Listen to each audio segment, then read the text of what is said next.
Sénégal dina mën a contenir seen demande. d'accord jërëjëf Cheikh Oumar Talla ci analyse bi alors Cheikh Oumar déglu nga Maïmouna Ndour Faye bu 7TV kàddu yi nga xam ne yëkkati na ko ndax certainement yaa ngi doon déglu Cheikh Bara Ndiaye bi doon wax ni moom Maïmouna Ndour Faye bokk na ci ñi nga xam ne ñooy jëmmal li nga xam ne moo di coalition bi ndax moo nekk ci suuf di dajale alors tey bu dikkee ne li mu gën a gis moo di une possible coalition entre Bassirou Diomaye Diakhar Faye la coalition de Diomaye président ak APR bu Macky Sall ak Rewmi bu Idriss Seck PDS bu Karim Wade naka ngay jàngatee alors lii Maïmouna Ndour Faye. waaw man au début. oui Cheikh Bara laa dégg mu waxoon waxu passeport diplomatique. oui passeport diplomatique ak. bon ba mu ko waxee gaw ma ko aussi.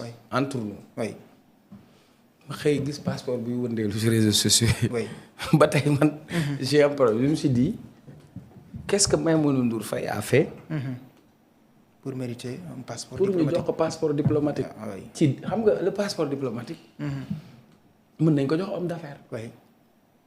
dañ koy jox parfois artiste di parce que ki ñu ko jox. dafa am lu muy jëriñ réew mi. ambassadeur lay doon. mais les gens se sont posé la question pourquoi Maïmouna Ndour Faye am passeport diplomatique. oui waxaguñ loolu Maïmouna Ndour Faye génn il nous parle de coalition. après nag dama naan pàcc xool nag voilà. oui beneen bi man ay waxu Maïmouna Ndour Faye waxuma ko man waxu Cheikh Omar laa lay wax sama wax laa lay wax. oui. lu mu tuuti am naa 20 ans d'expérience politique. d'accord. lu ma la wax ci politique taxal téere. bis bu Bassirou Diomaye Faye. oui. juumee ba ne day bët dëggal sa coalition la. mais dëggal ko itam. waa xaara dinaa ñëw. ba ne da koy dëggal. ba ne da ciy dolliwaat lan ne day ànd ak. Macky Sall ànd ak Idrissa Seck. c'est sa mort politique. ça je vous le dis clairement parce que avec beaucoup d'expérience dafa am loo xam ne. sénégalais bëgguñu ko xam nga sénégalais lan lañ bëggul nga wàcc ba pare di ko lekkaat. wàcc ba pare di ko lekkaat. les gens se sont battus. Macky Sall daa ñëw toog. avec sa gouvernance avec des injustices. affaiblir l'état de droit. le pillage de nos ressources. Des Sénégalais ont été malmenés, des Sénégalais ont été lâchement assassinés. Les gens se sont battus contre cela. Effectivement. Après, je te donne un exemple. Tu sais Macky lu ñu bokk xam nga. Macky déedéet. sama mag la. d'accord. sama maam lañ ko tuddee Macky Gassama sama maam la. d'accord. Macky Gassama vient de Sinthiou Bamambé. moi je viens de Sinthiou Bamambé Macky Gassama maam la ci man. d'accord. leer na. ci nguuram samay mag ñoo ci nekkoon. d'accord. kii ministre la kii DG la. moonte de mënoon naa dem ne dama leen di jege et jot naa ay proposition bu ne. biñ may proposé boobu 200 000 mot fayeeku ma ko te ñu ngi ma doon proposé DG. d'accord. gëmuñu ko woon. on se battait pour un autre Sénégal pour un autre idéal de combat. d'accord. pour man ça c'est faire une alliance avec le diable. bon sang am na yoo xam ne sax c'est xel waru ko xalaat sax quoi. Pour moi, ça, ce serait trahir le Sénégal, trahir les Sénégalais, trahir tous ces gens qui se sont battus, trahir tous ces gens qui ont été privés de liberté, trahir tous ces gens qui sont morts au nom de cette révolution politique. Pour moi, ça, loolu moom. sama xel tey na ci xanaa Diomaye ne xanaa eggul foofu nag. mais bu ñu demee ba Diomaye. ma ne jël benn ngandi immeuble. waaw dinaa ñëw def ci coalition ma ne su demee ba ñu naan. oui élection locale. dafa war a ànd ak APR. oui ànd ak Idrissa Seck. oui pour man loolu ce sera trahir le serment qu'ils ont fait avec les Sénégalais. bi muy génn ci kaso bi yor bale. pour man sama xel gëw ma loolu. maintenant nag en politique nag du ëmb di xëy rek wasin. xamuñu nag lu muy wasin waaye am na doom yoo xam ne boo leen wasinee. prématuré lay doon mbaa doomu jinne léegi nag on parle politiquement. quel est l'intérêt pour Diomaye d'avoir une coalition?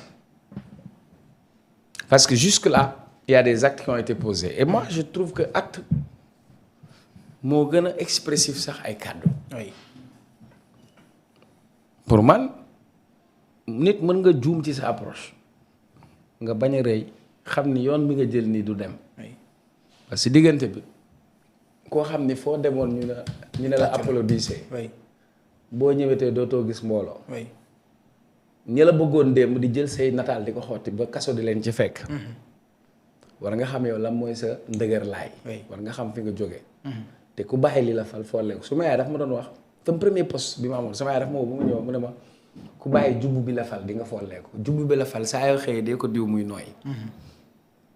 kon s'il se détache de sa base affective. qui est le Pastef. Le Pastef et Ousmane Sonko. oui. D'où il tire toute sa légitimité politique. oui. Il sera esselé. Il n'a aucun intérêt à le faire beneen bi wax naa ko waxaat dinaa ko waxati. mooy. booy jëndee Ousmane Sonko na nga ko jëndee lu ko jar. mais ñii ma gis jaruñu ko grand. jaruñu ko. parce que motuñu ko. bul nangu nag ku motul mbuus yàqal la sa mbuus. surtout pour man maintenant am chaise yow mën na de grand. ñaar ni dafa am chaise. bëri na. ah bëri na. mën ngaa louer basse. louer ay chaise. louer animation waaye nit yi mënoo leen louer gis nga.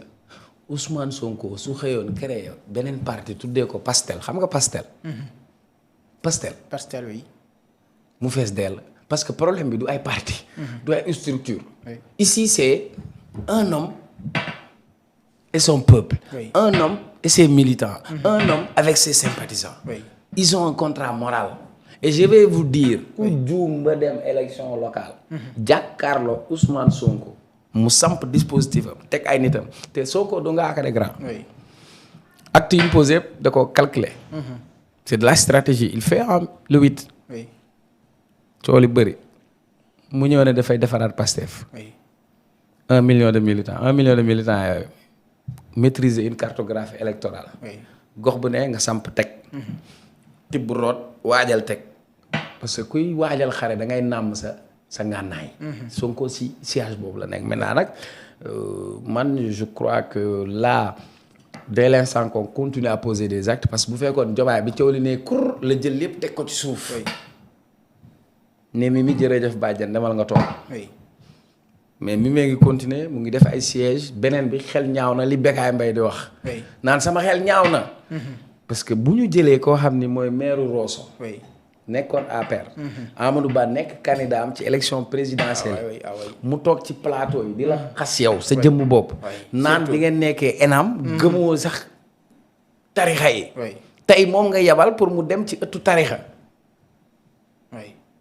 ah man de xaw ma kat contradictoire man naa la wax ñett yi. ci sama digganteeg nit dama koy sàmm. wallaahi boo ma gënal lu ma am nag. mooy kóllëre.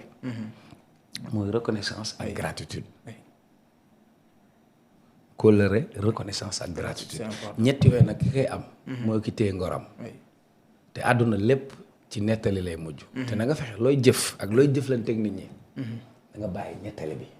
et je crois que là les Sénégalais vont sanctionner ça bis bu juumee ba def ko dina am mbetteel. loolu day tax sax local yi dafa baax sax dina ñëw. local day tax ku nekk xam sa bopp. parce que élection mi mandat la. c'est stratégique. voilà. d'accord alors Maïmouna Ndour Faye boo ko déggee mu ne Ousmane Sonko ñu ngi doon xaar mu démissionné wut ñu doon xaar Diomaye mu dàq ko alors tey fii actualité bi toll nii ak game politique bi Diomaye ku ko gis xam ne ni posé na ay actes yoo xam daf lay wér nii ci bokkutul Pastef parce que défié na Pastef parce que ci seen ay charte am na lu ñu fa teg ba ñoom ñi nga xam ne ñoo di Khadija Mahécor Diouf ak ñoom Omar Bamba Diop yëpp wax nañ ko. ñu bëri di xaar moom itam ñu dàq ko ci parti Pastef alors Cheikh Omar Talla bu fekkente ni Diomaye jël na yoonu boppam dem àndi ak Aminata Touré ak ñeneen ba samp siège am est-ce que tey ji mënuñu xaar mu tàqali ko politiquement ak le premier ministre Ousmane Sonko. man loo may xaar moo waxataanal la politique. oui politiquement. bu fekkente ni seen ay idée dafa diverger. jour bu juumee ba dàq Sonko. oui c'est fini. Sonko déjà am na dayoo fu mu toll ba pare. est-ce que xam nga dans cette situation sénégalais buggul injustice buggul ko wor. am na ñoo xam ne sax jëluñu woon effet pour Sonko. lii nii. dañ koy jëlee effet.